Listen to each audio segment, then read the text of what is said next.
Olá para você que me acompanha aqui no canal do meu tio Oscar. Hoje a gente vai conversar sobre a produção A Garota do Adeus, de 1977. Como todo mundo sabe, o cinema comercial sempre tentou inventar e reciclar fórmulas que fossem de bastante sucesso entre o público, para assim aferir maiores lucros e maiores resultados financeiros. E um dos gêneros mais eficientes para conseguir esses objetivos sempre foi a comédia romântica.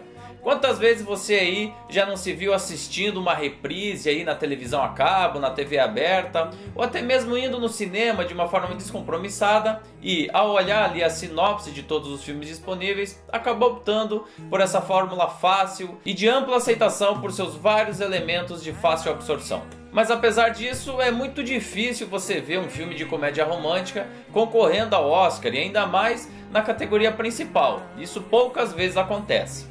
O filme que a gente vai analisar agora é uma exceção dessa regra, já que ele foi indicado para 5 categorias e 5 categorias importantes da cerimônia de prêmios naquele ano de 1977.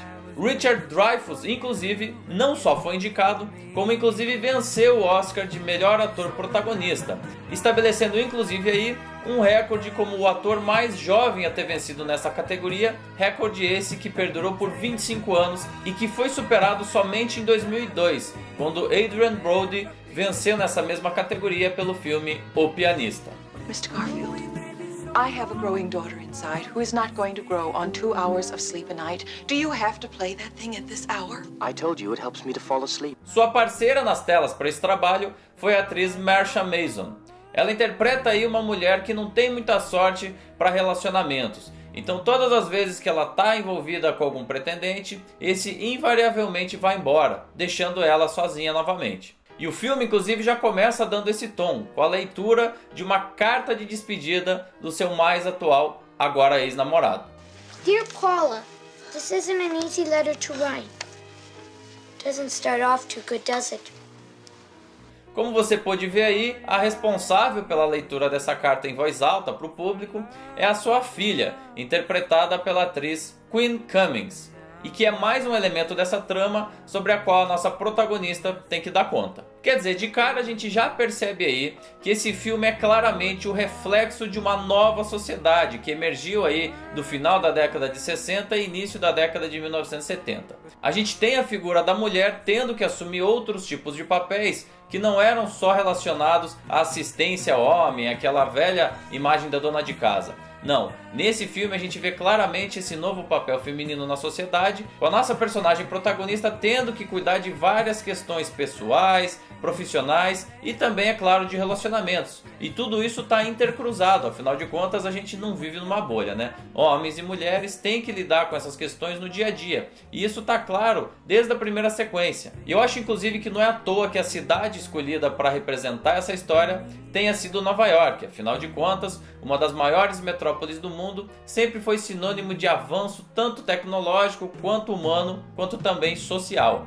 E como se não bastassem todos esses elementos que essa mãe divorciada tem que dar conta no seu dia a dia, ela ainda tem que lidar com a chegada de um hóspede inesperado, o já citado Elliot, e que não chega em qualquer momento não, é logo no meio de uma noite chuvosa. E por uma conjunção de fatores aí relacionados ao aluguel daquele imóvel, eles são obrigados a viverem juntos, sendo que os dois têm gênios muito fortes e antagônicos, então os atritos aí vão ser inevitáveis, né? When I say nice, I mean nice. You know? Decent and fair. I deserve it. Because I'm a nice, decent and fair person. I don't want to jump on your bones. I don't even want to see you in the morning. But I'll tell you what I do like about you, Paula. Lucy. Lucy's your best part. Lucy is worth putting up with you for.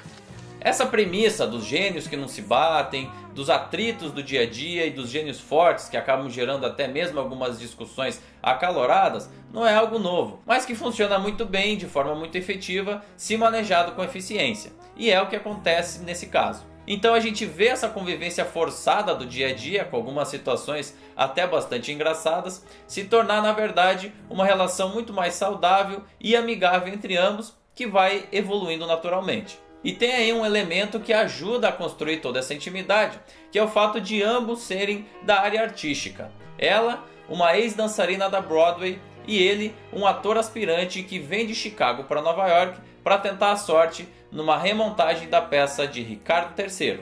You want to give us your standard conventional Richie? Well, I can't argue with that, Elliot. They've been doing it that way for 400 years. Listen, what do I know? I'm lucky to get the part, I know that. I come from Chicago. We do things a little differently out there. We do the play as written. That doesn't go over in New York terrific. Invariavelmente, portanto, ambos acabam ficando aí dentro de um mesmo círculo de conversas e de realidades que aproximam eles ainda mais, fazendo a intimidade mais comum do que a discordância. E tem aí um elemento fortíssimo durante toda a narrativa e que a gente já tem aí apresentada desde a primeira cena do filme, que é justamente a personagem interpretada pela atriz Quinn Cummings, ou seja, aquela filha de 10 anos da nossa protagonista.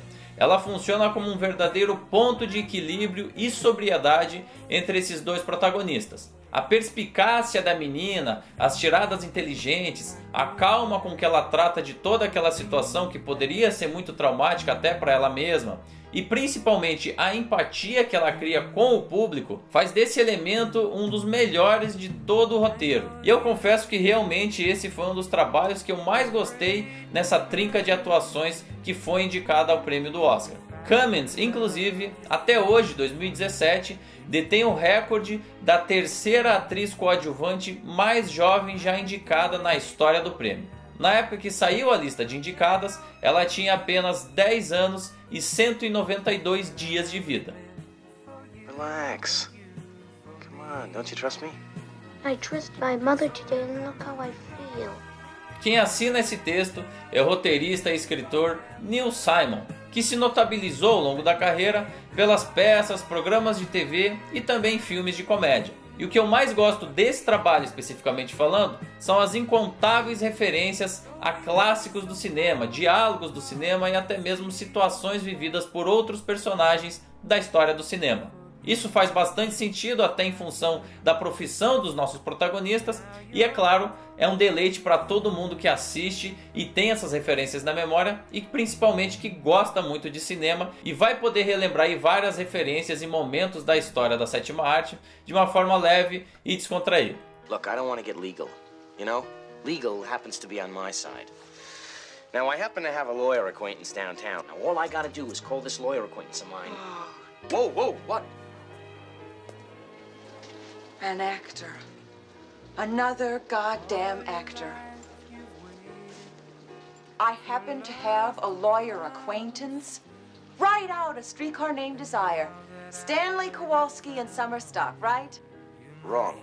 Chicago in the Dead of Winter. Afora isso, o roteiro segue aí explorando as fórmulas do gênero e explorando aí a relação do nosso casal protagonista nos seus encontros e desencontros, que incluem, é claro, as já faladas discussões, a eventual reaproximação por algum elemento externo ou interno da trama, as cenas de exagero, por assim dizer, e que nesse filme tem uma sequência muito interessante, que é a cena da tentativa de assalto da bolsa de Paula e a consequente perseguição dos bandidos por Elliot. E claro, sendo essa uma comédia romântica, não poderia faltar também aquela sequência de reconquista e de romance, né?